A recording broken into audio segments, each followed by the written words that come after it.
Salut à tous, alors aujourd'hui on se retrouve pour une nouvelle vidéo. Comme vous le voyez dans le titre, on va parler des morts les plus stupides de l'histoire. Let's go. Tous les ans, les Darwin Awards sont décernés aux gens qui sont morts, la plupart du temps à cause de leur stupidité. Mais si l'on remonte dans le temps, on découvre qu'au cours de l'histoire, certains personnages célèbres ont perdu la vie assez bêtement. En voici une petite liste. Edmond Côte de Fer. Ce roi d'Angleterre, aussi connu sous le nom d'Edmond II, serait mort en 1016, aux toilettes. Au beau milieu d'une bataille contre des vikings, le roi fut pris d'une envie pressante. Il aurait peut-être mieux fait de regarder dans les latrines parce qu'il se trouve qu'un viking était caché dedans et que celui-ci en profita pour le poignarder par en dessous. Franz Reichelt. La mort de Franz Reichelt, un tailleur français d'origine autrichienne, que l'on connaît également sous le nom de François, n'est pas passé inaperçu. C'est le moins que l'on puisse dire. Convaincu d'avoir créé l'invention du siècle, il s'élance en 1912 du haut de la tour Eiffel pour prouver que le costume parachute qu'il a inventé est vraiment efficace. Son corps a laissé un trou profond de 20 cm au pied de la tour. Sigurd Estenson.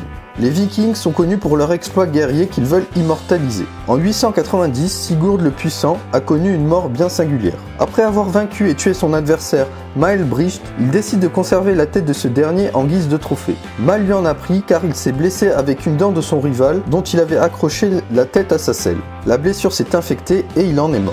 Pline l'Ancien. Pline l'Ancien, dont la pertinence des écrits n'est plus à mettre en doute, est mort pour excès de conscience professionnelle.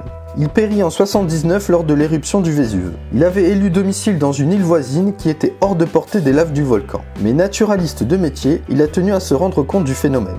Il faut croire qu'il s'en est approché trop près car il y a laissé la vie.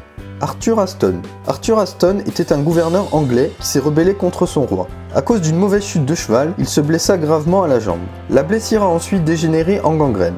Mais ce n'est pas cette maladie qui a causé sa mort.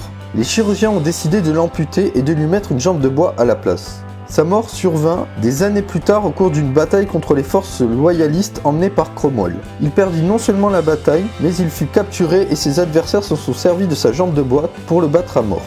Bobby Leach. Cascadeur avant l'heure et nageur émérite, Bobby Leach n'avait pas peur du danger. Parmi ses exploits figure sa descente des chutes du Niagara dans un baril et ses nombreuses tentatives de traverser à la nage ces mêmes chutes.